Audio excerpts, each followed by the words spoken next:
Dans ce tutoriel vidéo sur le compositing dans Nuke, nous allons étudier les techniques de relight ou de rééclairage à l'intérieur de ce logiciel. Et ces techniques bien particulières permettent un rééclairage de scène 3D dans l'espace 3D de l'image. C'est-à-dire que au lieu de venir très classiquement venir éclairer certaines zones de l'image 2D, on va venir ici travailler dans l'espace 3D reconstitué de l'image 2D fabriquée et pouvoir donc rééclairer en profondeur les différents éléments de l'image. Donc cette technique bien sûr nécessite d'acquérir des paramètres de l'espace 3D dans lequel est fabriquée l'image 2D qui est importée dans Nuke. Pour cela, il va falloir paramétrer donc le logiciel de 3D pour qu'il nous donne les informations nécessaires pour que Nuke puisse les acquérir et les lire, les interpréter pour nous donner la possibilité de pouvoir rééclairer la scène, donc en définitive l'image 2D, mais la rééclairer de telle manière que on ait l'impression qu'on soit dans un espace 3D. Donc on appelle ça le Relight 2.5 parce qu'on est à la limite entre la 2D et la 3D. On va retravailler sur une image 2D fabriquée par le logiciel 3D de rendu et en même temps on va y appliquer des actions 3D dans l'espace 3D de Nuke. Ok. Donc ici on a cette image là sur laquelle on est venu apporter une lumière supplémentaire qui apparaît ici en contre-jour sur le buste, donc sur la tête principalement de la statue. On va voir comment on peut donc apporter cette modification ici de rééclairage, donc de relight sur une image 2D. Ok, donc si je débranche ici mon spot, voilà l'image donc de départ qui est donc à la sortie du logiciel de 3D fabriqué par le moteur de rendu 3D. Ok. Alors dans un premier temps, on va venir dans le logiciel de 3D pour voir quelles sont les caractéristiques et les paramètres qu'il est nécessaire de récupérer sous la forme de passes de rendu pour venir donc les incorporer à l'intérieur donc de Nuke qui va les utiliser afin de reconstituer donc les informations de l'espace 3D pour nous permettre encore une fois de pouvoir éclairer dans la profondeur dans l'espace 3D de manière générale. Ok, donc ici je viens sur le logiciel 3D Maya avec lequel j'ai fabriqué donc l'image ici et les différentes passes. Voilà donc mon plan. Ici donc on a des objets polygonaux qui ont donc là pour simplifier donc le rendu un seul shader. On va s'intéresser plutôt donc à la fabrication des différentes passes de rendu nécessaires aux techniques donc de Relight 2.5 dans Nuke. Alors on a donc utilisé ici le moteur de rendu Vray. Pour cela, eh bien, on est venu donc pour l'éclairage, en tout cas, venir utiliser la technique de Sun and Sky de Vray qui marche véritablement bien pour des scènes comme ici donc en extérieur avec un léger couvert donc d'un temple. On obtient rapidement donc un résultat en termes de mise en lumière qui est vraiment très intéressant et assez réaliste. Donc ici on est dans la vue perspective, voilà la mise en place donc du soleil ici. Ok, on a donc ici dans l'attribut editor le Vray Sun Shape sur lequel on est venu donc en termes de paramètres réduire l'intensité multiplieur pour avoir vraiment une lumière très douce. Donc on note que la lumière, le soleil ici est quasiment couché. Il est presque au ras du sol, c'est pour ça qu'on a une lumière aussi douce et aussi chaude en termes de teinte, et puis on est venu exagérer ça un peu avec la turbidity ici, en venant augmenter la valeur donc de poussière atmosphérique, et l'ozone basculer plutôt vers la valeur de 1, ici 0,758, qui permet donc de teinter de manière chaude donc la lumière. Ok, ici on va utiliser donc le Sky Model CIE Clear avec donc un horizon illumination limité à 300 ici, Cast Shadow Form Environment ici, et on peut éventuellement venir augmenter donc la définition des ombres ici en passant sur une valeur à peu près de 16. Ok, donc voilà pour les paramètres de base de l'éclairage ici. Un autre paramétrage qui est intéressant, alors on a mis en place donc la caméra ici. On a dans ce cas de figure, donc pour obtenir une image euh, un peu plus dense et un peu plus contrastée, on n'a pas rajouté donc l'attribut ici VRE Physical Camera, ce qui donc nous permet de conserver donc une image plus au résultat plus synthétique, plus 3D que photoréaliste ici. Dans les paramètres de rendu de Vray, on utilise très classiquement pour cette scène-là donc la technique bien sûr de direct lighting et d'indirect illumination avec donc deux engines en primary boons, donc les radiance map, et en secondary boons le light cache ici avec des valeurs multiplicatrices à 1, et puis avec des paramètres donc qu'on va éviter de passer en revue puisque c'est pas le sujet du tutoriel ici, et qui sont relativement longs à expliciter, mais en règle générale, dans ce map, on va prendre donc un preset médium et puis laisser donc pour le light cache des caractéristiques à peu près classiques avec un nombre de passes de 8 et une subdivision de 500 ici. Ok. On va décocher réfractif caustique pour gagner un peu de temps, et on n'a pas de réfractif caustique ici. Dans Vray, ici en termes de image simpleur, eh bien on va partir sur adaptive ici DMC pour avoir de la qualité, ou adaptive subdivision pour faire donc un rendu de qualité moyen ici, en faisant varier donc le min rate et le max rate si nécessaire pour augmenter donc la qualité. Ok, on a mis en place ici en bas le Vray Sun and Sky dont on vient de parler. Au niveau du color mapping ici, on reste donc sur des paramètres de base. Si on veut obtenir quelque chose de plus réaliste, ici on cliquera sur Linear Workflow et gamma de 2 ici pour corriger donc le gamma de l'écran. Ok.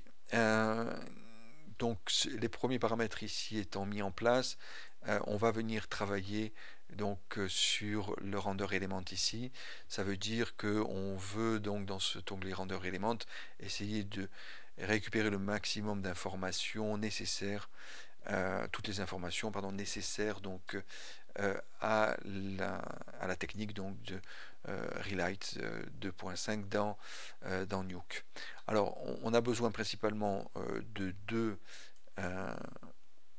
deux informations, de deux caractéristiques donc de l'espace 3D, les normales donc des objets, et la position donc des points sur la surface des objets, des points donc qui sont rendus sur la surface des objets. Alors on précise bien ça, hein.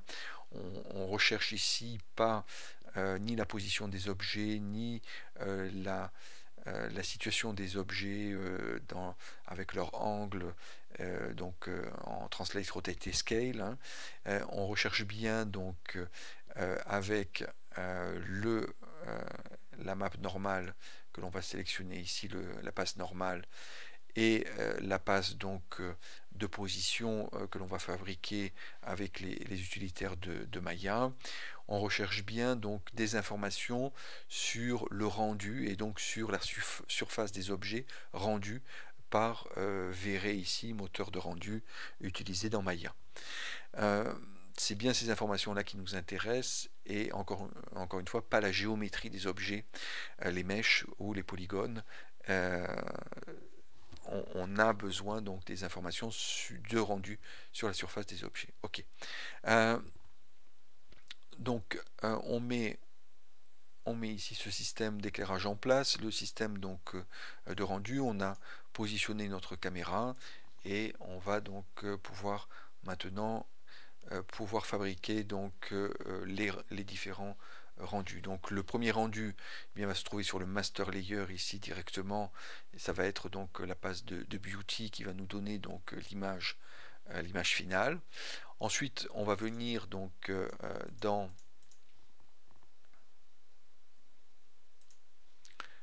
les render setting ici dans le render element, venir donc sélectionner au minimum donc la passe donc ici de normal, donc je la rajoute V-Ray RE normal, qui va me donner donc les positions donc des points, l'orientation des points donc sur la surface des objets par rapport à l'univers donc de l'espace 3D en X, Y, Z.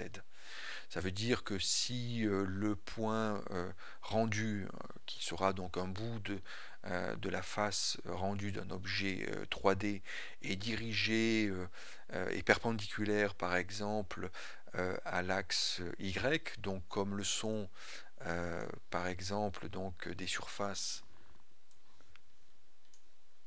comme la base ou le toit, ici la surface du dessus du temple ici, eh bien on va obtenir donc en surface normale ici un aplat vert qui va nous indiquer que effectivement l'ensemble des points de rendu fabriqués donc sur la surface de ce modèle là pour cette surface là eh bien sont perpendiculaires donc à l'axe Y. Donc on va avoir l'orientation de tous les points rendus dans la scène 3D. Okay, donc si on veut regarder cela, on va fabriquer le rendu. Alors Maya avec son render view ne permet pas de voir donc les différentes passes. L'avantage donc de V-Ray, c'est qu'il a un frame buffer, le V-Ray frame buffer, qui permet donc de voir les différentes passes fabriquées justement. Donc ici dans render élément, on a mis la première, donc V-Ray RE normal. On vient ici dans V-Ray common, use V-Ray frame buffer, ok, hide render view, show V-Ray frame buffer ici, ok, et on va venir donc lancer le rendu en cliquant ici sur le clap. Ok.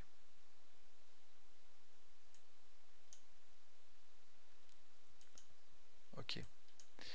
Donc voilà, ici donc on a le RGB color, hein.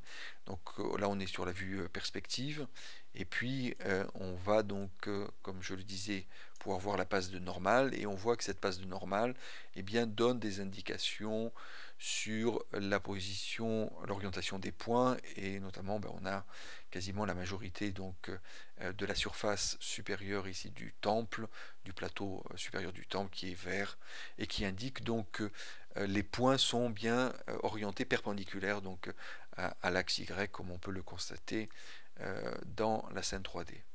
Ok. Donc de la même manière avec notre plan ici, je le sélectionne et je fais le rendu 3D. Ok. Et donc à ce moment-là, je vais pouvoir obtenir la même chose pour mon plan. Ok. Ici donc bien sûr j'ai mon RGB color, le voilà. Et puis j'ai alors l'alpha aussi par défaut, et puis les normales, et donc on voit l'orientation ici donc des différents points avec les couleurs ici qui s'applique selon donc encore une fois l'orientation donc des points rendus. Ok.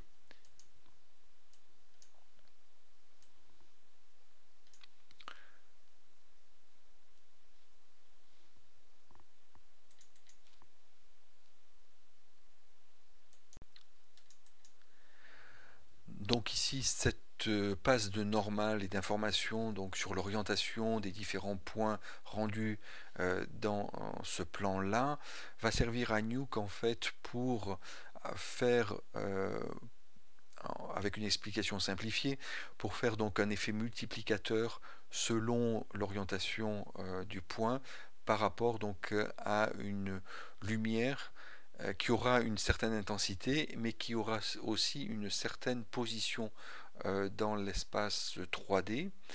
Et cette position-là, bien sûr, sera donc donnée aussi en composante RGB, qui permettra donc de comparer cette position RGB avec la position donc du point et son orientation plutôt, son orientation, ce qui permettra d'avoir donc un effet multiplicateur plus ou moins fort de l'intensité de la lumière, donc en fonction de l'orientation donc du point dans la scène 3D. C'est pour résumer et simplifier, c'est la méthode qui est utilisée ici et l'utilisation que l'on fait donc de la passe normale fabriquée soit dans V-Ray, soit dans Mental Ray ou directement dans Maya. On a plusieurs solutions. Ici j'ai choisi V-Ray puisque j'étais sur le moteur de rendu V-Ray. Alors pour compléter donc cette information des normales qui va être donnée donc par la passe normale dans Nuke, qui est la principale information à récupérer bien sûr, on peut donner donc à Nuke une deuxième information qui est la position de ces points dans l'espace 3D. Donc avec les normales, on va avoir l'orientation des points dans l'espace 3D et avec la deuxième passe qu'on appelle passe de position ou passe point aussi, on va avoir la position donc de ces points dans l'espace 3D par rapport à une référence x, y, z, un point 0 qui va être au centre de l'univers, qui est calculé donc dans le logiciel de 3D au centre de l'univers à partir de la grille bien sûr. Donc on va retrouver ça ici avec la grille. Ok. Voilà. Et donc au centre, eh bien, on a donc le centre de l'univers avec le point 0 en x, y et z. Ok. Donc on va pouvoir construire ça à partir des utilitaires de Maya. Alors, on va venir donc dans l'hypershade de Maya. Dans l'hypershade de Maya, ici, on va venir donc utiliser d'une part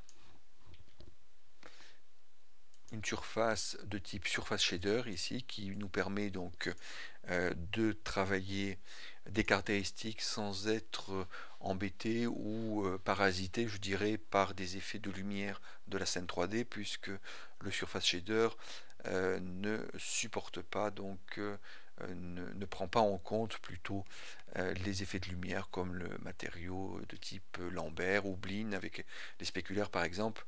Le surface shader reste donc un shader de calcul, je dirais, dans la majorité des cas et permet donc de faire des combinaisons de nodes utilitaires qui nous permettent de récupérer des caractéristiques sur la scène 3D. Alors notamment ici, on va, et c'est très simple à faire, venir utiliser donc le sampler info, que je vais venir chercher ici dans les utilitaires en tapant au SAM sampler info et je vais avoir le sampler info ici.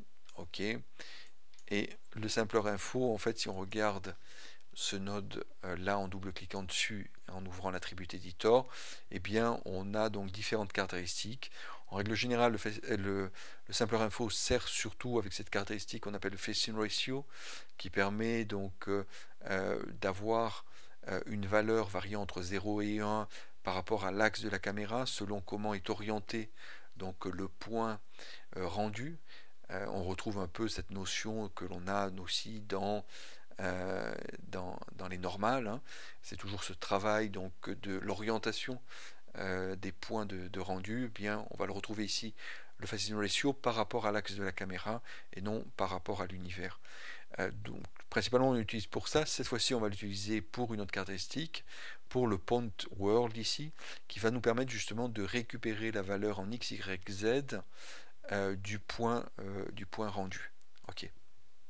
Et donc, je viens ici le sampler info, le connecter sur le surface shader drag and drop over. Dans le connexion editor, je viens donc cliquer ici sur point world et out color pour le connecter, et voilà donc le shader multicolore ici qui apparaît, qui est juste une représentation de ce que pourrait être donc la passe quand on va appliquer donc ce shader. Alors là maintenant que l'on a fabriqué ce shader, ce surface shader, on a deux possibilités dans Maya. Soit on peut créer donc en venant sélectionner, donc je vais le faire ici, c'est pas la solution que je retiendrai au final, mais ça nous permet de le voir ici. Je vais pouvoir donc show donc none, show polygone, récupérer juste donc mes polygones, ok, les sélectionner ici et venir donc créer un nouveau layer, create layer, un render layer, pardon, render layer ici, create layer from selected, ici mon layer 2 que je vais renommer donc point pass, et je vais venir donc sur l'ensemble des objets qui peuvent être désélectionnés, overrider donc avec le shader que je viens de fabriquer, le surface shader ici, en faisant bouton droit de la souris, assign material override for point pass. Ok. Donc à ce moment-là, tout devient noir ici. Ok. Et on va venir donc lancer le rendu de la point pass avec donc le viewer, le frame buffer donc de Vray. Voilà le résultat que l'on obtient. On obtient donc quelque chose de différent de la passe de normale, du reste qui est toujours calculé, hein, qu'on retrouve ici. Okay. Ici en RGB color, et bien comme on est sur la passe point pass, ce n'est pas une passe fabriquée par Vray, c'est un render layer donc qui sort sa couche RGB color. C'est pour ça qu'on a donc ici le résultat que l'on recherche. On voit donc une variation des couleurs en fonction non pas de l'orientation maintenant, mais de la position par rapport au centre de l'univers ici, qui est à peu près à la hauteur de la statue, et on a donc à ce moment-là des changements de couleurs qui vont s'opérer sur l'ensemble des trois axes. Ok.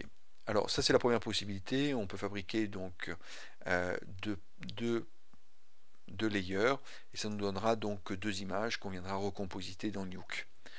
Une autre des possibilités qui est un peu plus élégante, je dirais, qui donne le même résultat, mais qui permet d'être un peu plus donc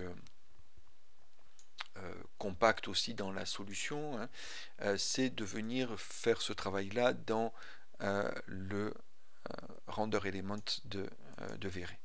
Ok, donc pour ça, eh bien, je vais utiliser la passe appelée extra text, donc extra texture, que je viens rajouter.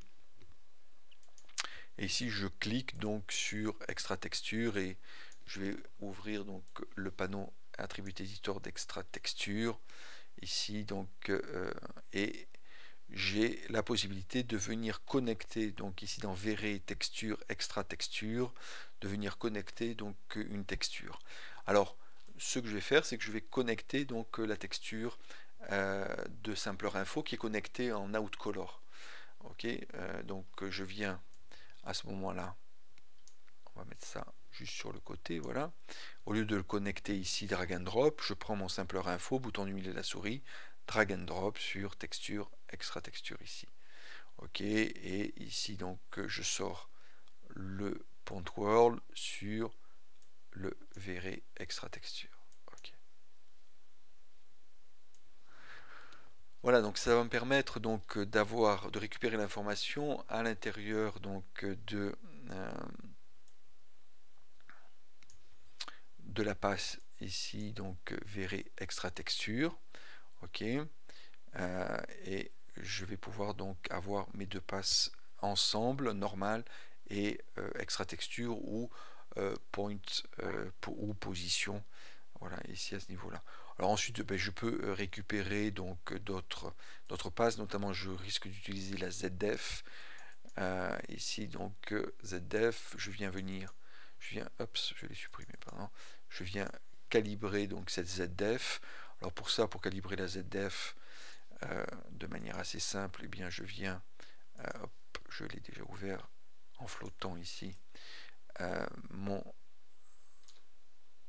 ma vue perspective, hop, show all, ok, alors ici je suis sur le point pass, donc j'ai plus besoin du point pass, je reviens sur le master layer, étant donné que j'ai créé donc la même passe dans les V-Ray render element, je n'ai pas besoin donc de cette passe là, je vais donc la déléter.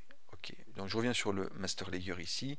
Sur le master layer, donc je retrouve tout le monde, le soleil, la caméra ici, et j'ai créé donc de manière assez simple dans Create Measure Tools, Distance Tools, une mesure donc avec deux locators qui va me donner donc à partir de la caméra de manière approximative, mais me donnant une très bonne idée de la taille de ma scène, donc 28-30 ici, et je vais pouvoir donc calibrer mon ZDF sur la distance donc éloignée à 30. Ok, donc je vais venir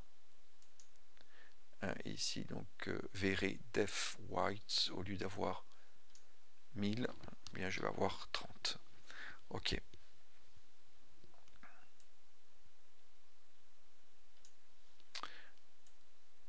Voilà donc pour ce paramétrage de la ZDF ici, et donc permettre de récupérer cette information là.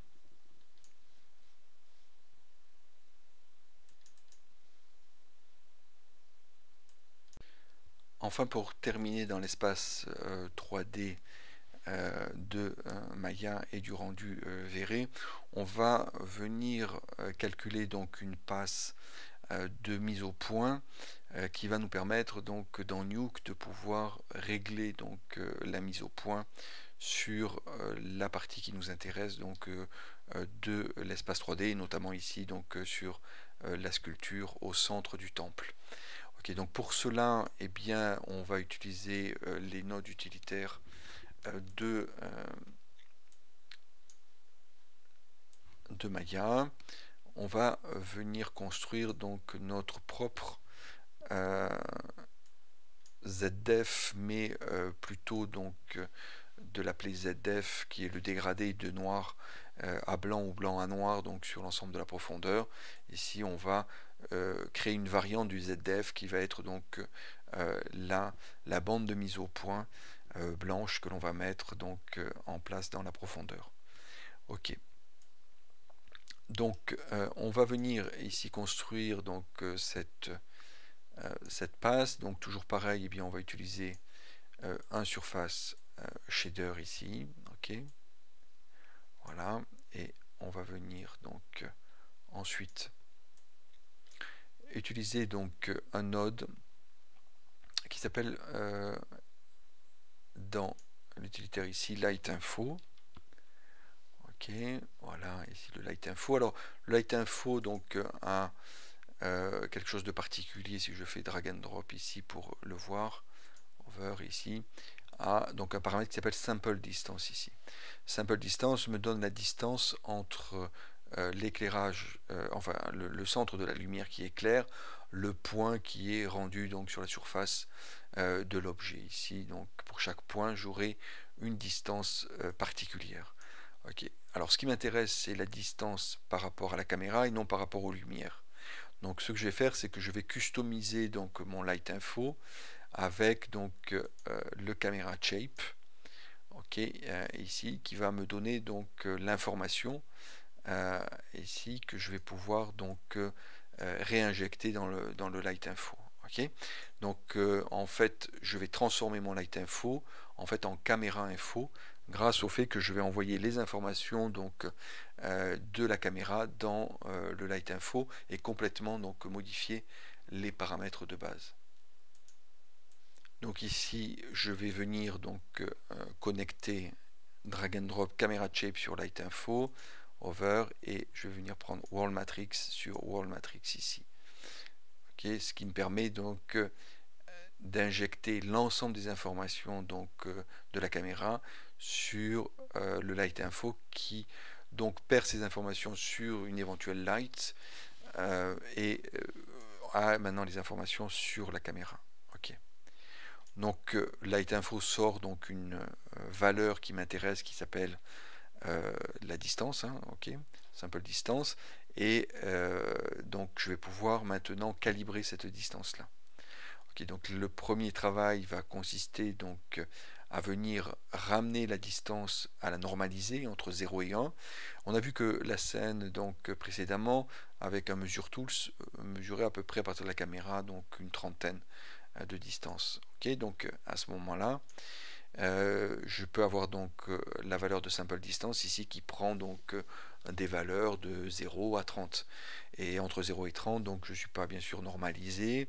On sait que les couleurs donc noir et blanc, noir pour 0 et blanc pour 1 sont normalisées, donc ça varie entre 0 et 1 et donc il faut que ma distance soit ramenée donc dans cette valeur 0 et 1. Alors pour ça j'ai un utilitaire ici donc le setRange. Ok, le setRange ici permet donc de renormaliser, enfin de remettre donc comme un peu l'icône le montre ici, hein, de remettre des valeurs qui étaient dans une certaine donc écart dans un autre écart, donc pas forcément normalisé, mais dans l'écart que l'on veut. Donc on a donc les paramètres du setRange ici. On va connecter le value de la distance du light info là-dessus. Le min et le max, donc le min c'est bien 0 et le max des nouvelles valeurs ça sera 1. Donc on ne veut pas que ça dépasse 1.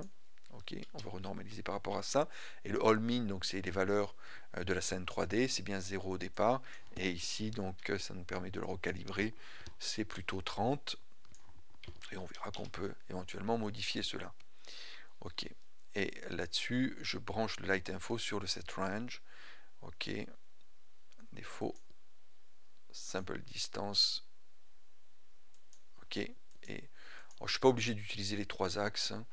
Je peux utiliser simple distance étant une valeur donc scalaire. J'ai pas besoin donc des trois valeurs vectorielles ici du vecteur value. Je peux prendre que le x ici. Ok, et du coup j'aurais pu ne remplir que la colonne des x, min max, all min et all max. Ok. À partir de là, eh bien à la sortie, je vais utiliser donc la sortie out value x hein, et pas les autres qui ne sont pas fonctionnels. Je pourrais utiliser du reste pour autre chose. Et je vais venir donc pour finir utiliser donc deux des textures, une rampe. Cette rampe, je vais positionner ici. Je vais supprimer le placement de texture de cette rampe là et je vais venir donc créer ma rampe entre le blanc, ok, ici,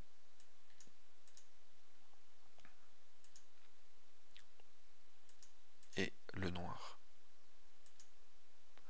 Ok, on inversera si nécessaire et on va voir qu'on va faire d'autres choses aussi.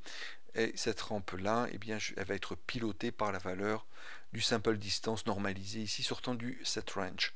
Donc je viens connecter drag and drop over out value, ups, je prends que la x ici et je viens dans le v-coordinate. Alors pourquoi le v-coordinate? Eh bien simplement parce que par défaut, une rampe est pilotée par son v, la valeur v-rampe. Si j'avais mis u-rampe, j'aurais pris le u-coordinate. Mais là, en prenant le v-coordinate, eh bien je vais pouvoir piloter une rampe qui est pilotée par le v-rampe. Ce qui va me permettre donc le simple distance de le piloter. Ça veut dire ici que je viens de fabriquer donc une nouvelle ZDEF que je vais ensuite modifier, mais quand la valeur de V, donc la valeur de sample distance sera proche de 1, je serai blanc, et proche de 0, je serai noir ici. Ok. Ici je ferme ce paramétrage, outValue x v coordinate, et enfin ben, je mets ça sur le over outColor. Donc ici ben, je récupère le outColor sur le outColor ici. Voilà. Ok, donc j'ai ma rampe maintenant qui sort donc ici en outColor. Ok. Donc voilà le processus ici pour se créer son propre ZDEF ou information dans la profondeur, je dirais de manière générale, pas seulement le ZDEF comme on va le voir, mais une information donc dans l'espace 3D. Alors c'est dans la profondeur, on peut appliquer la même méthode en changeant un ou deux nodes pour avoir la hauteur, donc une information sur la hauteur et ainsi de suite. On va pouvoir comme ça récupérer des informations et pouvoir les paramétrer pour les utiliser ensuite dans Nuke. Ok. Donc ici j'ai la possibilité de voir donc mon résultat. Alors pareil, je peux le faire dans un layer. On va commencer par là et puis le mettre ensuite dans les render elements, donc dans les passes de V-Ray. Donc show non, show polygone. Ok. Voilà. Layer, create layer from selected. Ici, donc, on va l'appeler mise au point. Ok. Et je vais venir donc appliquer overrider ici le surface shader, overrider sur l'ensemble donc des éléments, acide matériel, override for mise au point ici. Voilà. Ok.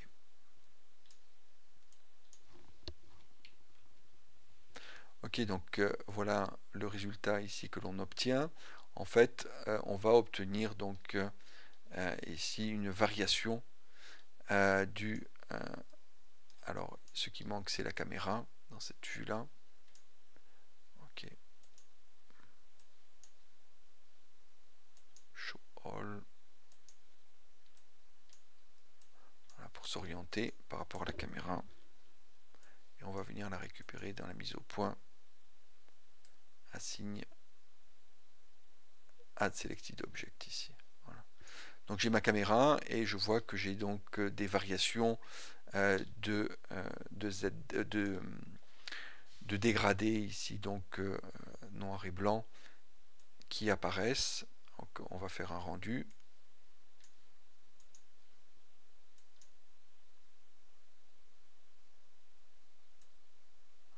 Ok, et pour faire ce rendu là, ici on va plutôt utiliser donc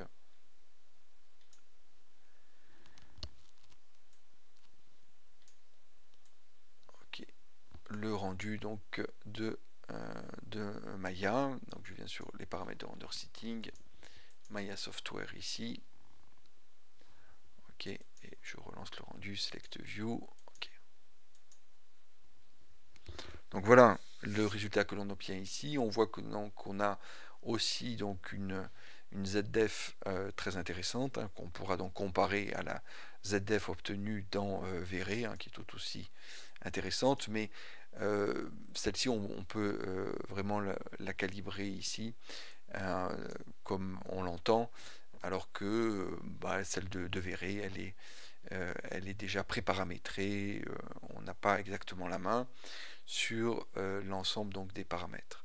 Donc ici on va pouvoir donc venir dupliquer cette passe là, donc copie layer où on va la laisser telle quelle. Ok, oui, ou la copie, bon, copie layer, ici c'est aussi bien, et celle-ci, alors celle-ci on va la rappeler ZDEF, puisqu'on va la laisser en ZDEF pour l'exemple. Ok, et puis celle-là on l'appelle bien mise au point. Ok, et le shader maintenant on va venir donc ici le dupliquer sur un shader, edit, duplicate, shading network. Ok. Donc mon nouveau surface shader ici, je fais input output et je récupère donc une nouvelle série caméra shape 2, info 2, set range 2, ramp 2 ici. Ok. Donc ici il faut que je récupère juste le caméra shape 1 et que je le branche ici over world matrix, light info, et je supprime celui-là, étant donné qu'il n'y a pas de caméra shape 2, enfin il a créé le node, mais la vraie caméra qui filme c'est la caméra 1 avec le caméra shape 1. Ok, donc mise au point ici, je suis sur la deuxième, je relance le rendu et j'obtiens exactement la même chose pour l'instant. Donc maintenant j'ai plus qu'à faire varier donc ma rampe pour obtenir exactement ce qui m'intéresse. Ok.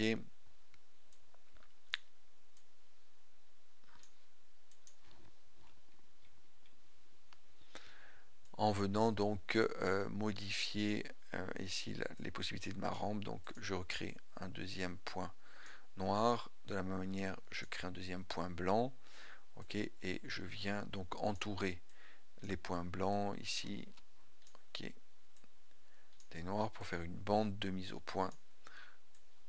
Voilà.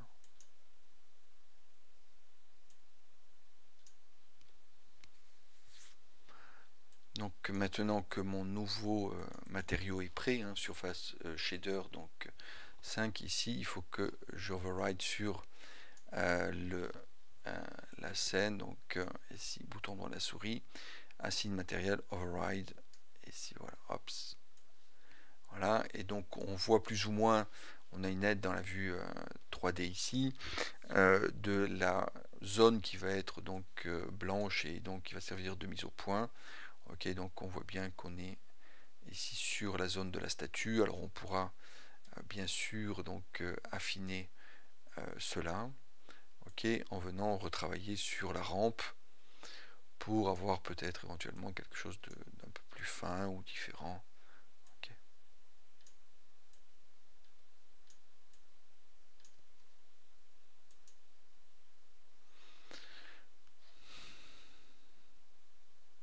Donc voilà ce que l'on obtient ici comme information. Alors si on veut affiner un peu notre travail donc d'information ici, on peut venir éventuellement donc retravailler cette passe là de la manière suivante. Ça veut dire que au lieu d'avoir alors je vais revenir sur ma vue 3D.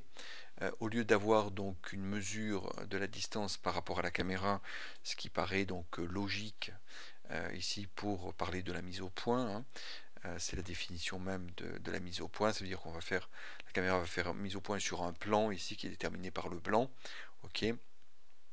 On va venir donc plutôt pour éventuellement concentrer donc le blanc sur une certaine zone plus précise, on va venir donc créer un locator qui va se substituer donc à la caméra.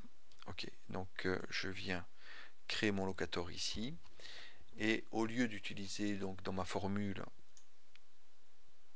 le caméra shape ici, je vais venir utiliser donc le locator shape.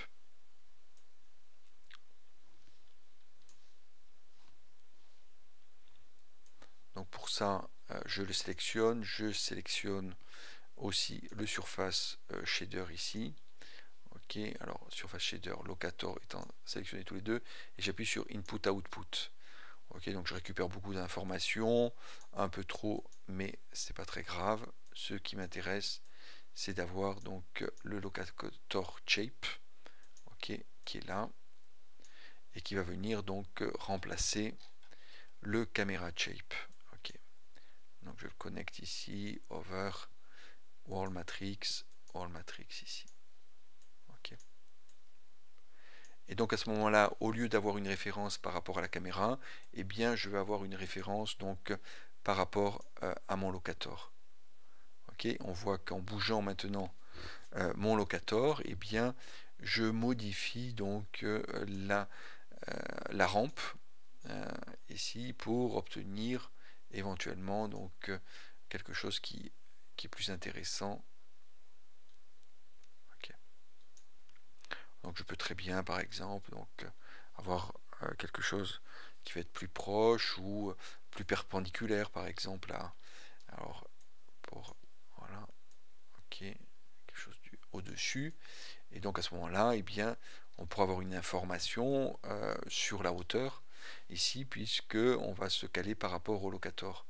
Donc à ce moment-là, en termes de rendu, on a donc ici le résultat suivant. Donc il faut rééquilibrer donc les blancs et les noirs, mais voilà l'information que l'on peut aussi donc acquérir facilement donc grâce à cette méthode là. Ok.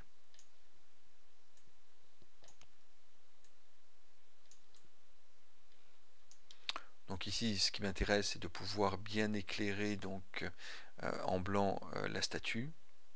Ok.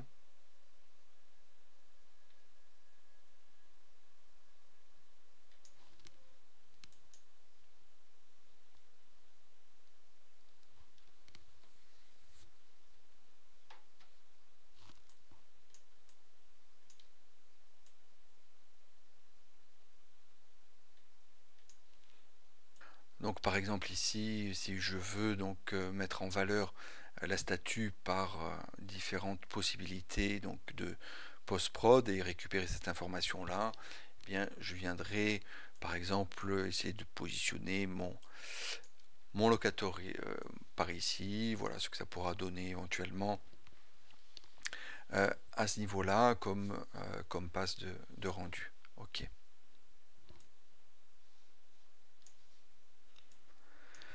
Donc cette information-là, eh bien, on va la garder donc comme render layer ici, qui sera ensuite fabriqué donc par le moteur de rendu Maya Software.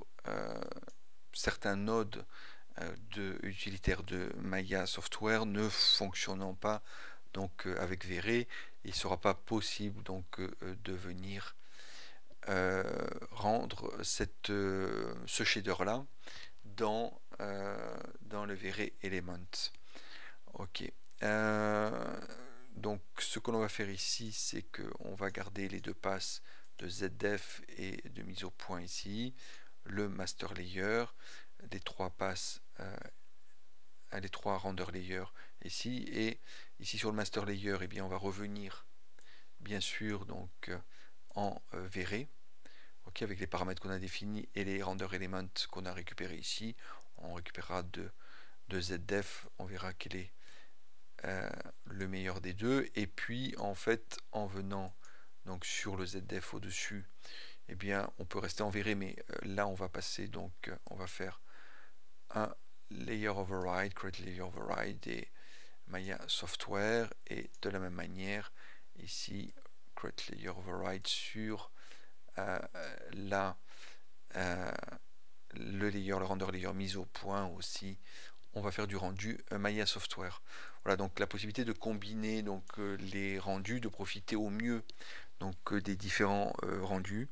On va donc dans les commons, ici dans les paramétrages, que ce soit donc Vray ou donc ici il faut rester sur Maya Software, je reviens sur le master layer. Ici, je suis donc sous Vray Common. Ici, on va donc temple caméra 01. Ok, et fabriquer donc un format d'image EXR qui contient donc l'ensemble des passes à l'intérieur. Le format EXR est très intéressant, bien lu par Nuke, qui nous permet de retirer donc et d'utiliser les différentes channels. Donc c'est un multi-channel, et dans Nuke donc on va pouvoir extraire les différentes channels pour les utiliser donc à différentes fonctionnalités. Et on va donc dans Maya Software, Common ici, ok, 600, 350, on vérifie qu'on a les mêmes informations donc dans Very Common, ok, ici caméra 01 à la fabrication, dans les paramètres de Maya Software, on va utiliser Maya TIFF, enfin Maya TIFF, utiliser le format TIFF, ok, ici, et la caméra, donc, ok, caméra 01, ok, les paramètres 600, 350 aussi, ok. On n'a plus qu'ici donc à lancer le batch render de Maya, ok, un render, batch render.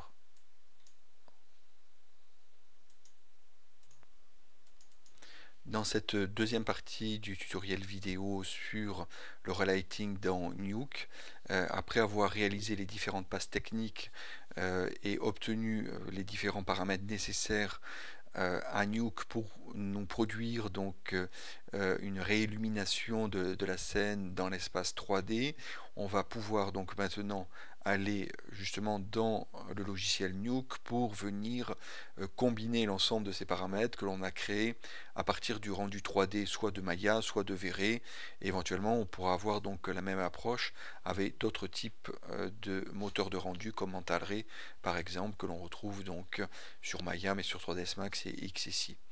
Ok, le principe et les concepts restant les mêmes dans le logiciel de 3D, il faut obtenir donc principalement, on l'a cité, donc la passe de normale, donc l'information de la normale des points rendus et l'information de la position de ces points, donc la position pass ou la point pass.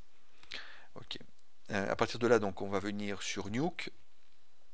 Okay. Et dans Nuke ici, on va venir donc sur une scène vide charger donc notre image. Alors en termes de sauvegarde d'image, on a fait donc pour la partie Vray master layer ici que l'on va retrouver donc, comme on l'avait vu ici le master layer qui comprend donc on l'a vu pour Vray des passes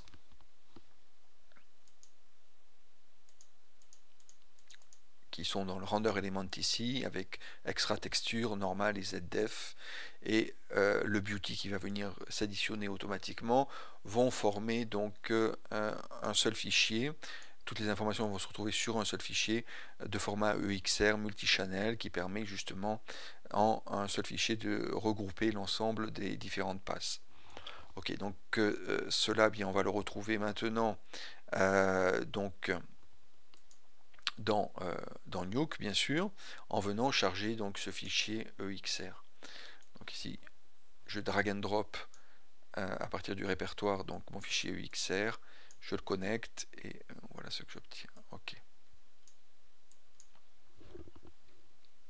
Okay, donc je retrouve donc ma passe ici de RGB à donc la passe de Beauty et je peux donc venir lister ici dans Nuke sur le premier paramètre du viewer l'ensemble des différentes passes, donc l'alpha, ok,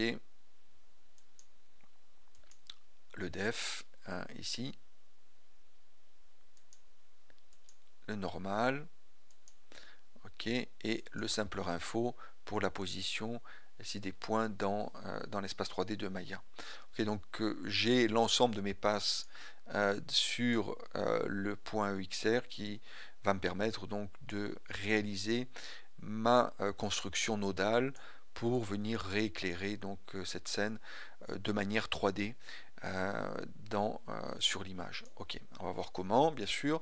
Et puis on a vu qu'on avait réalisé donc éventuellement des passes un peu plus complexes techniquement que ne supportait pas Vray et on avait dû donc les réaliser sur des layers. Alors on avait refait le ZDef, mais surtout ce qui nous intéressait ici c'était la mise au point qui était donc légèrement plus complexe, enfin comme le ZDef, mais qui n'était pas supporté éventuellement par Vray.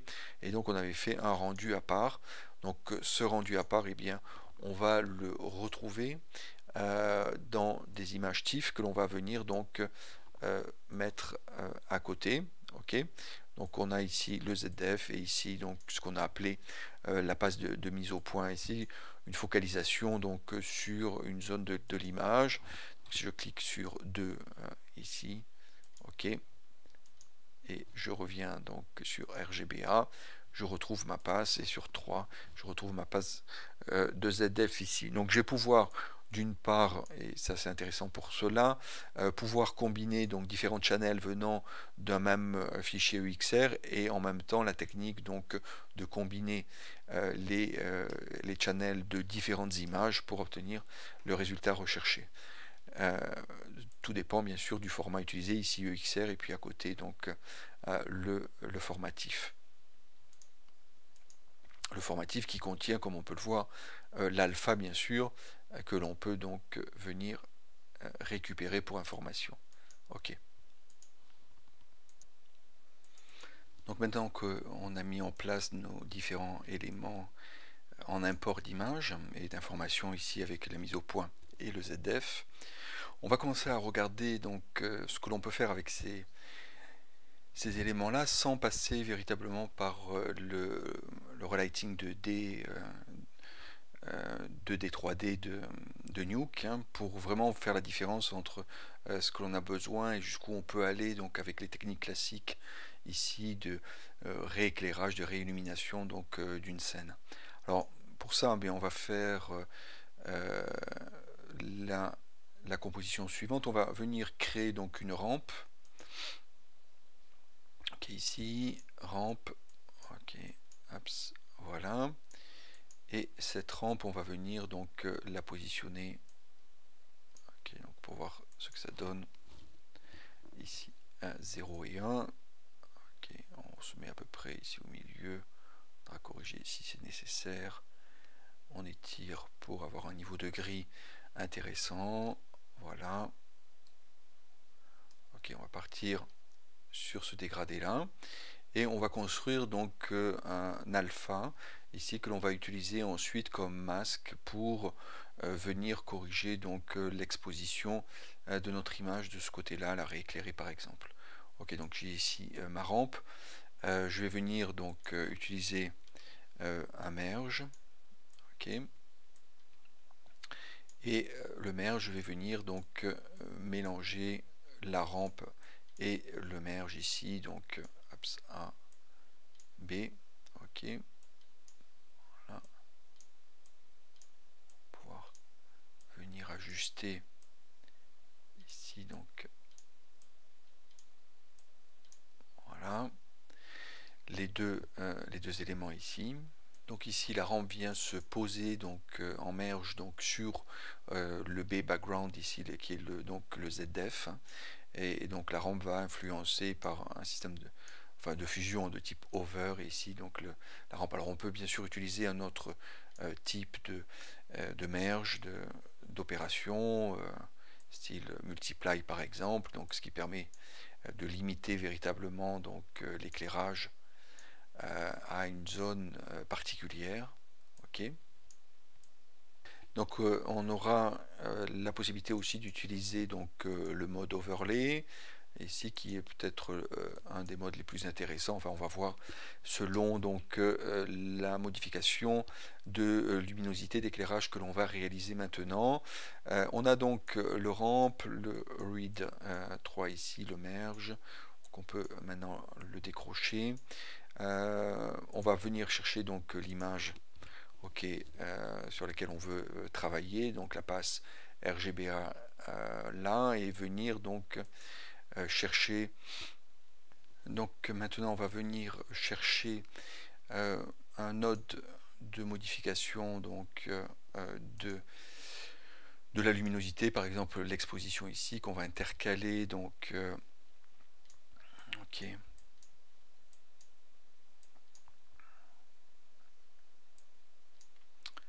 entre l'image que l'on veut donc modifier et le viewer. Voilà ce que l'on obtient ici, donc l'exposition. On va pouvoir donc, comme on peut le voir ici, modifier l'exposition à ce niveau là. Ok. Et on va venir donc à ce moment-là connecter donc un masque sur ce node d'Expo Tool qui va permettre donc d'éclairer que partiellement donc la scène. Ok, donc pour ça, on va récupérer ici donc le merge 1 overlay et venir donc utiliser, on a plusieurs méthodes, mais là on va utiliser donc le shuffle ici à la sortie du merge et la sortie RGB. Et bien on va prendre un des canaux RGB puisqu'ils sont semblables, puisqu'on a un niveau de gris dans la rampe comme dans le ZDF pointif ici qui sont combinés dans le merge. Et bien je prends le red ici et je l'envoie donc dans l'alpha, ce qui fait que maintenant à la sortie du shuffle j'ai donc un RGBA, donc un alpha qui contient donc de l'information. Cet alpha, et bien je peux donc venir ici le mettre dans le masque de l'exposition. Ok. RGBA alpha ici sur l'exposition, et donc à ce moment-là, quand je modifie maintenant donc mon exposition, et bien je modifie par rapport donc à la combinaison de la rampe et du ZDF, et je modifie donc une partie de l'image, et ça donne l'impression, bien sûr, comme on peut le constater, étant donné qu'on joue sur le ZDF ici, ça donne l'impression donc de modifier sur la profondeur ici. Donc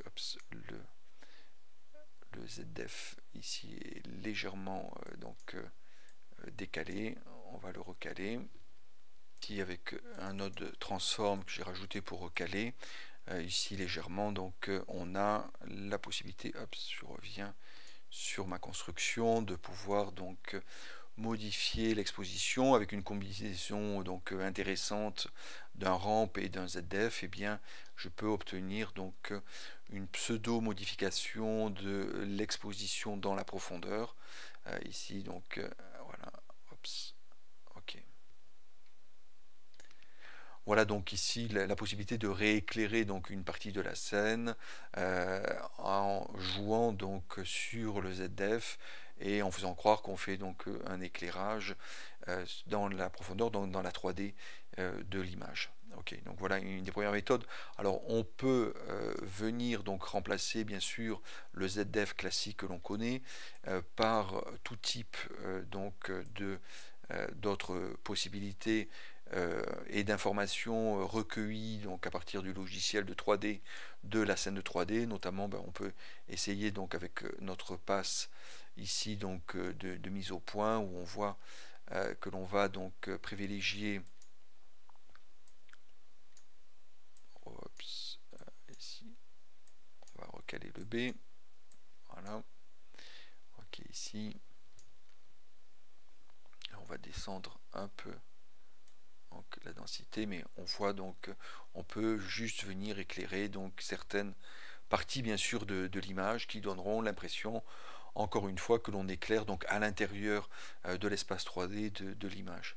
Okay, donc on peut très bien avec des combinaisons donc ici intéressantes d'informations encore une fois noir et blanc, euh, au moins au départ, que on a récupéré donc des passes fabriquées donc dans Maya avec les nodes utilitaires que l'on a vues, récupérer donc des informations que l'on va pouvoir combiner donc avec ici sur un exemple simple des rampes pour venir donc obtenir un rééclairage donc de la scène dans le pseudo espace 3D de l'image sur la profondeur au moins, avec par exemple le ZDF. Ok. Donc voilà ce que l'on peut donc tenter de faire, je dirais, pour venir donc avec les informations que l'on a donc euh, essayer de rééclairer donc ici la scène. Donc maintenant on va passer véritablement donc à le relighting 2.5 et le node qui va avec. Ok, voilà. Donc je supprime, je conserve mes deux nodes ici.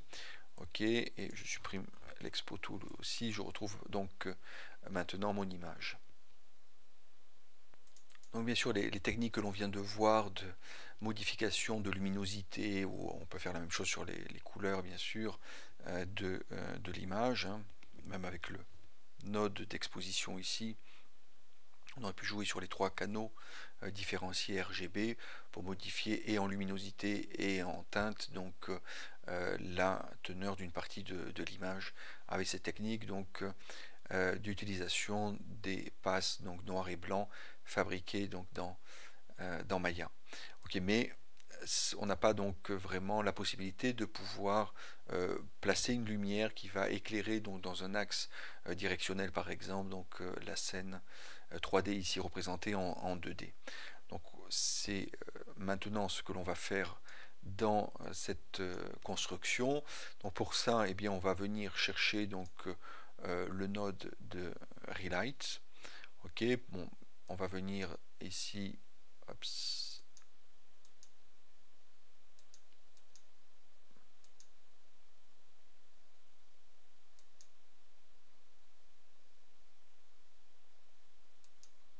Ok, cliquez sur All Plugin, donc c'est le dernier en bas qui sort un peu de l'écran. All Plugin Update. Donc une fois qu'on a fait All Plugin Update, à ce moment-là, on a l'ensemble donc des nodes et des plugins qui sont listés ici par ordre alphabétique. Et donc dans la liste, vous allez trouver, et ça sort de l'écran, donc le Relight ici, voilà, et on le retrouve ici, R et Relight. Ok. Voilà le node qui va nous permettre donc de travailler en relighting 2.5, donc 2D et 3D, dans l'espace 3D de Nuke. Donc pour ça, eh bien, pour mieux voir donc ce qui va se passer, on va commencer à préparer les viewers. Le viewer 1, on va le garder pour faire de la 2D, et pour faire de la 3D, donc dans Nuke, on va créer un nouveau viewer. C'est le plus simple ici, qu'on basculera donc bien sûr en 3D et qu'on viendra donc décrocher float tab, bouton droit de la souris dessus, et on a donc notre espace 3D que l'on va pouvoir donc modifier éventuellement, ou voir ce qui se passe donc à l'intérieur. Donc viewer 2 ici, c'est le viewer 3D que l'on va conserver. Donc le relight ici a deux connexions apparentes, il y en a d'autres qui vont donc être utilisées, mais les deux premières, donc c'est le color. Donc le color, eh bien c'est sur l'image bien sûr à ce niveau-là. Et ok, voilà. Et ensuite donc on va connecter donc ici la connexion light sur des lights. Donc au lieu de connecter directement des lights 3D que l'on va trouver donc ici dans les nodes 3D light, point light, direct light, spot et environnement, on va venir donc chercher une scène, ok, et connecter donc les lights, la sortie light sur la scène, et cette scène là, eh bien on va venir donc connecter les lights sur la scène. Ok, donc apps light, qu'on va sélectionner donc un type de light, spot, voilà. On pourra en mettre plusieurs bien sûr. Ok. Et donc à ce moment-là, on a le spotlight sur la scène ici, le relight et la sortie du relight sur le viewer. Ok, directement à ce niveau-là. Alors maintenant, ce qu'il faut rajouter, donc, c'est la position de la caméra ici qui va filmer. On va venir donc rechercher l'information au niveau donc de Maya. Ici donc on va venir ici donc dans la vue perspective. Ok, sélectionner la caméra et venir l'exporter. Donc en venant donc dans export sélection, et dans l'export sélection ici, on va venir donc l'exporter au format MBX export, et au format MBX export, on va utiliser la version FBX 2010, celle qui marche actuellement en import dans Nuke 6 V2. Ok, ce qu'il ne faut pas oublier, qui est apparent ici, bien sûr, c'est d'avoir caméra coché à ce niveau-là, et on vient donc sauvegarder donc la caméra qui va donc récupérer l'ensemble des informations de la caméra. Éventuellement, si elle est animée, on récupérera l'animation puisque on a coché donc animation ici, voilà, hop, animation, et tous les mouvements donc seront pris, notamment ceux de la caméra puisque c'est le seul objet exporté. Et à partir de là, eh bien, on va venir donc créer une caméra 3D dans Nuke. Ok, caméra, ok, qu'on connecte donc sur la scène. Et cette caméra là, on va venir donc cocher sur l'onglet caméra, read from file, et venir dans file bien sûr, ici venir chercher donc mon fichier FBX que j'ai exporté de Maya. Ok, ici caméra 01 FBX. Ok, yes, et à ce moment là donc ma caméra que je vais récupérer dans l'espace 3D est censée être positionnée donc à la même position bien sûr que celle que l'on trouve dans l'espace 3D de Maya. Okay, je connecte donc le viewer 2 ici.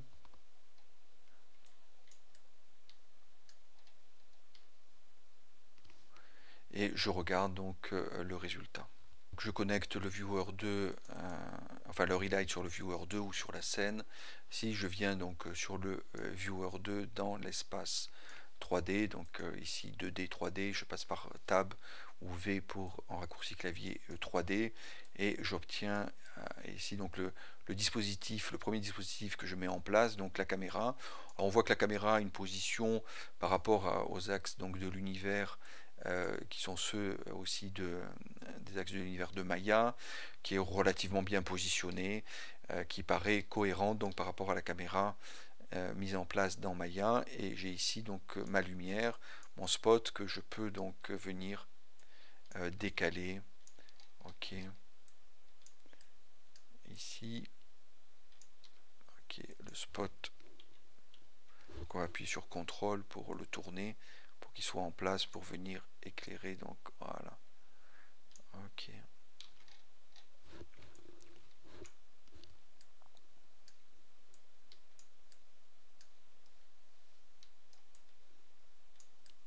Voilà.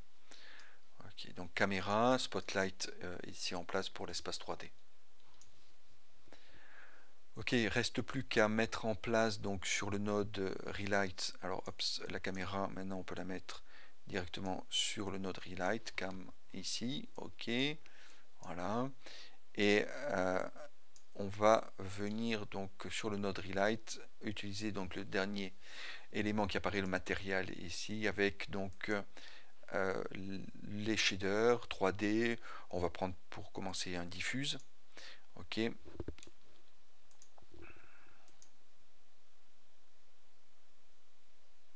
Ups.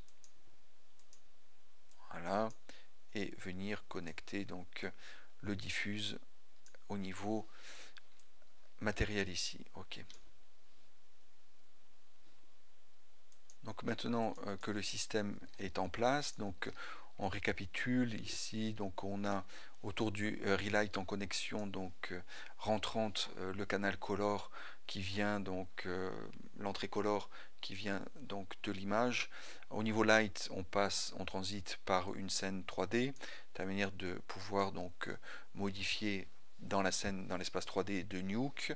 Et puis on a la caméra ici, donc ici qui vient se connecter directement donc sur le Relight, et le matériau sur lequel sera posée donc la couleur d'éclairage donc créée par le spotlight, donc l'intensité lumineuse ici sur le diffuse, sur le matériel diffuse.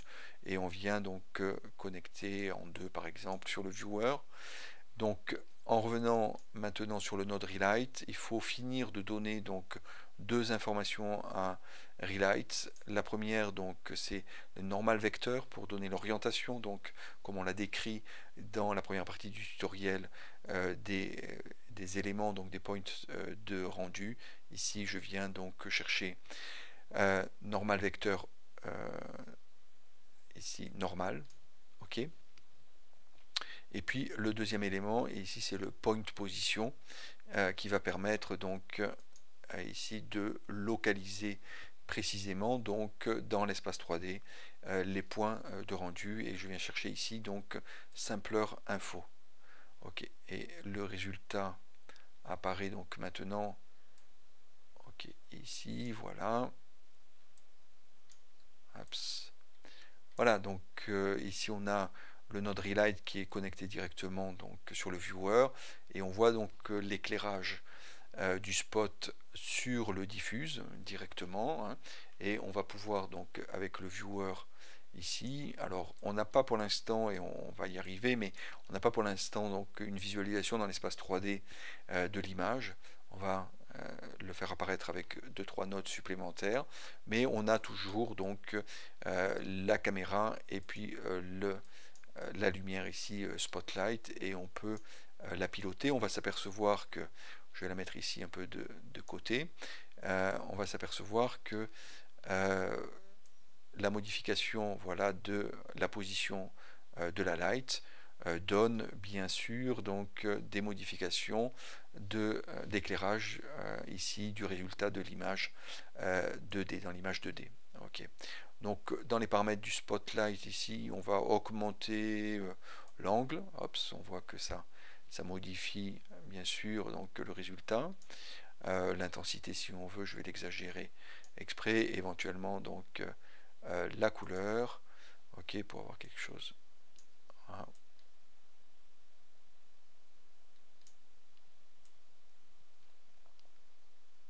Ok, voilà, et l'intensité, bien sûr. Okay.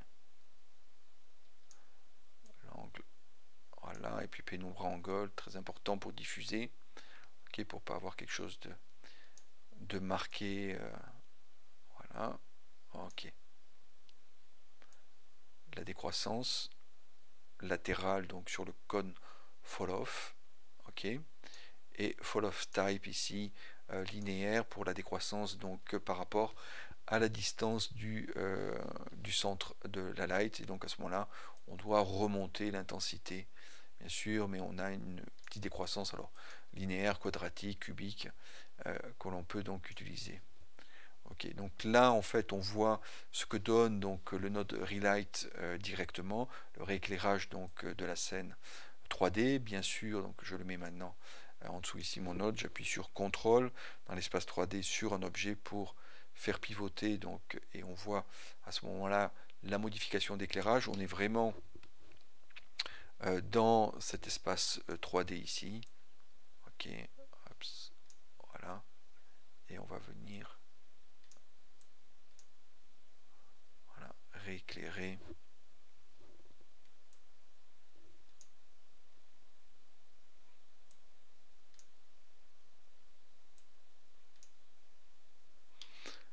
Ok.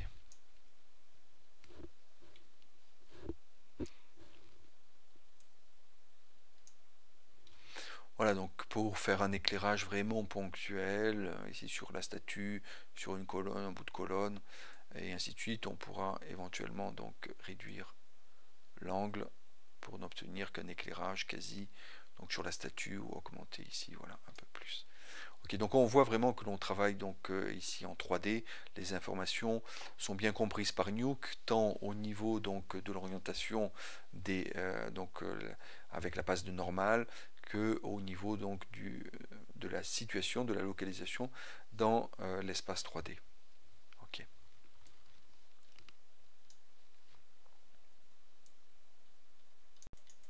Donc à partir de cette construction nodale que l'on vient de réaliser autour donc du Relight, du node Relight, eh bien on peut venir donc modifier bien sûr les paramètres. On vient de le faire donc au niveau du spotlight.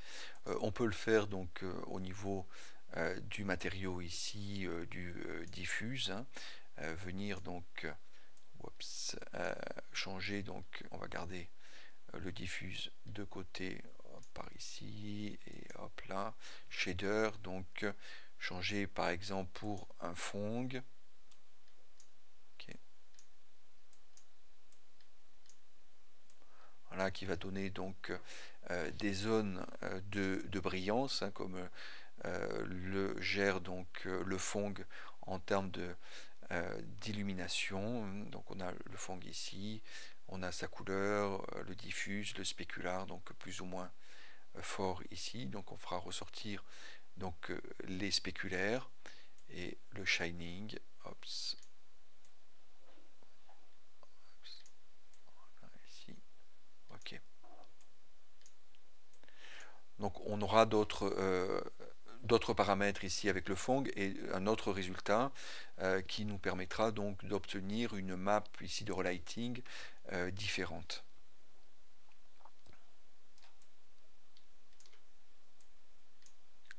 Ok, donc on verra que l'on peut donc développer des maps derrière les nodes shader ici pour obtenir donc des résultats plus précis sur ce que l'on veut exactement.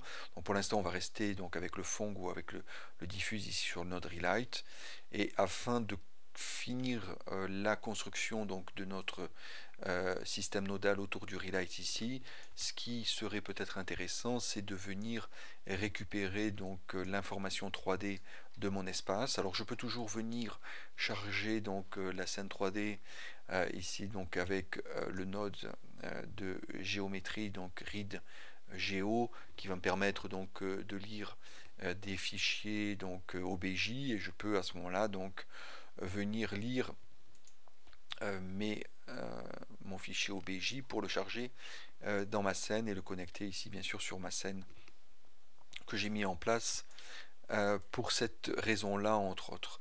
Donc ça c'est une première méthode, on l'a vu dans d'autres tutoriels. On va utiliser donc ici notre méthode qui utilise les paramètres de l'image, et on va utiliser donc un node qui s'appelle position to point, que l'on va retrouver donc après avoir mis à jour, donc updaté les plugins dans le répertoire donc de la lettre P, position to point. Ok.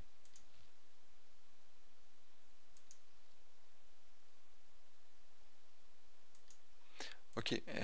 Ici donc position to point va nous permettre donc de créer l'image en 3D en définitive, de recaler donc les points rendus dans l'image 2D, de les recaler donc dans l'espace 3D. Alors pour ça, il faut venir donc connecter. Okay.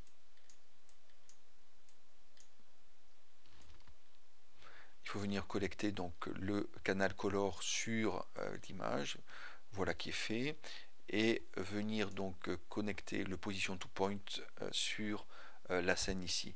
Reste donc à paramétrer donc maintenant le position to point, ok, avec donc ici la position des points. Donc c'est pour ça qu'on voit marqué X, Y, Z, hein. Donc il va falloir donner maintenant donc la position de chaque point rendu. Et bien là on a bien sûr la map qui va bien, puisqu'on a la map donc de la passe donc de position qu'on a fait avec le sampler info dans Maya. Donc pour ça, eh bien, on va très simplement donc repartir du read ici, appuyer sur majuscule, venir dans le shuffle, majuscule, shuffle, ok, ce qui me permet de partir donc sur une nouvelle connexion, shuffle ici, et je connecte donc plutôt l'XYZ sur le shuffle ici.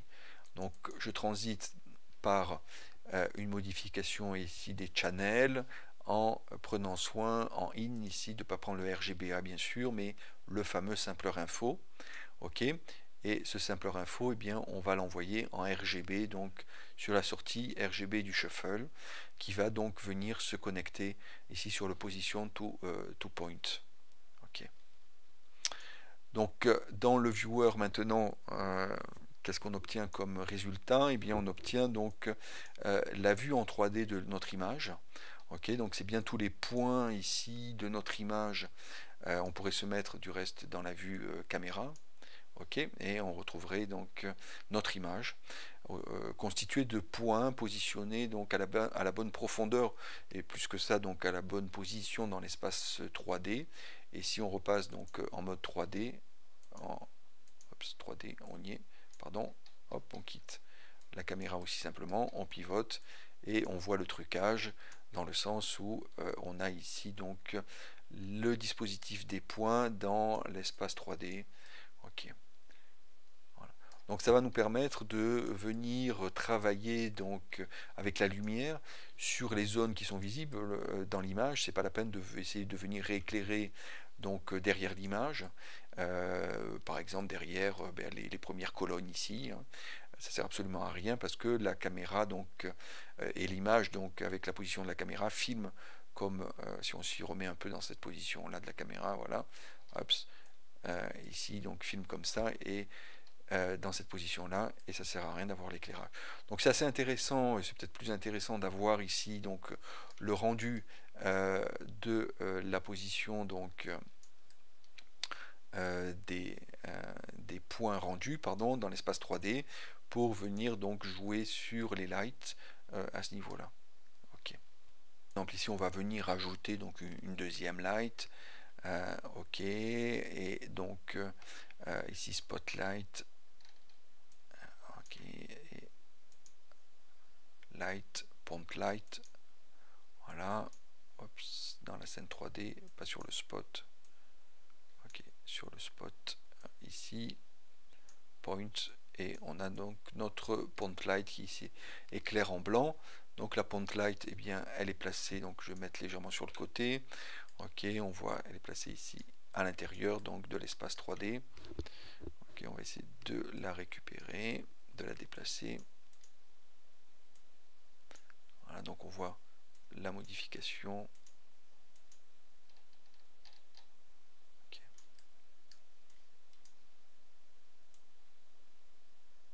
Donc avant de modifier l'intensité, on va régler la position de la lumière, voilà, devant la statue ici, devant le piédestal, on éclaire un peu le piédestal. Ici, on se met donc en mode fall off type cubique, ici, et l'intensité qui nous permet donc de venir travailler sur l'intensité lumineuse, sur la coloration. Hops, on va chercher donc une autre coloration ici. Ok, voilà, en vert par exemple. Ok.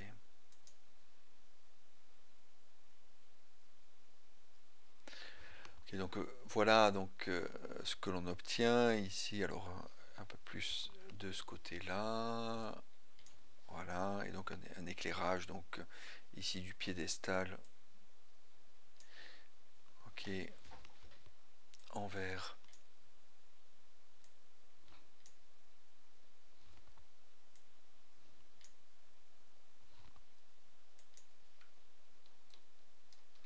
Donc ça va nous permettre comme ça, donc je reviens sur la vue 3D, ici mes deux donc lumières, ok, les voilà. Ça va permettre comme ça de préciser donc la position de l'éclairage. Ok, voilà. Donc là ça éclaire un peu derrière.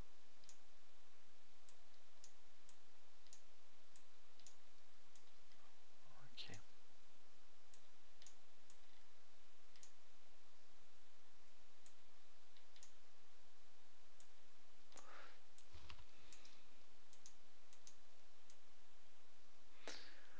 Voilà, donc pour avoir la base ici qui est éclairée de ma scène en vert par exemple avec donc une point light. Donc on voit qu'on peut rajouter donc autant de point et spotlight et autres types de lumière ici, changer donc le type de matériau, ok, ici en diffuse ou pour obtenir donc une luminosité différente, ok, et puis on va pouvoir donc maintenant combiner donc le résultat que l'on obtient avec donc l'image d'origine, ce qui est le but donc de la manip du relight ici. Donc on va venir, ici on a les deux séparés, ok, on peut mettre le diffuse ici pour rassembler un peu tout le monde, la caméra, la scène, le point, Ops, shuffle, ok.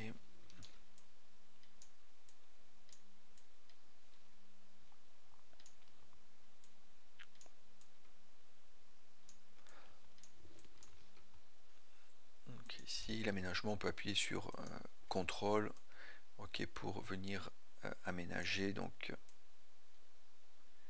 les connexions.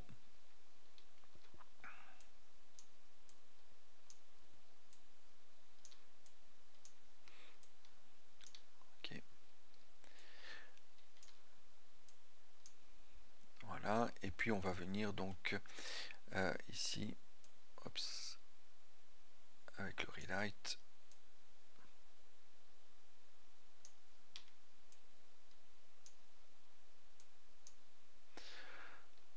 Venir combiner donc le relight avec le read ici. Ok. On va déconnecter les deux. Donc venir avec un node merge.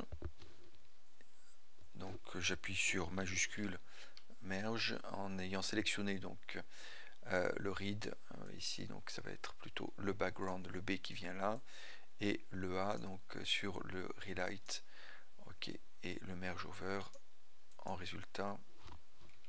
Ici donc on voit donc maintenant le résultat composité donc avec le mode over, ok.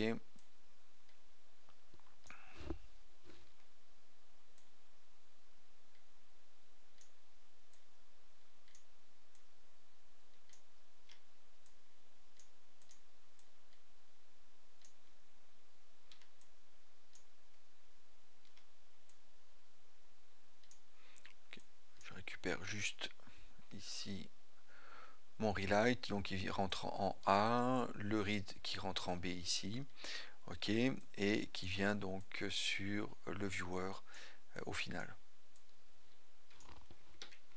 Et donc on a le composite ici des deux éléments, donc en mode over, et bien sûr on pourra venir sélectionner donc différents types de modes, donc le screen par exemple ici, ok, donc ça fait ressortir ici la couleur verte. Je reviens sur le point, ok, je pourrais augmenter l'intensité, ok, ici spotlight, voilà, ok. Donc on voit ici que en même temps que l'on a donc bien sûr les contrôles sur l'intensité, sur la lumière donc qui se distribue dans la profondeur Z, on a aussi bien sûr donc la lumière qui se distribue vraiment dans l'espace 3D, puisqu'on va pouvoir orienter donc la lumière, notamment les spotlights, pour qu'elle vienne éclairer donc avec une certaine direction la scène 3D et donc toucher l'image de manière relativement précise en modifiant la luminosité et les teintes comme on peut le voir ici dans notre image, dans le résultat ici présent.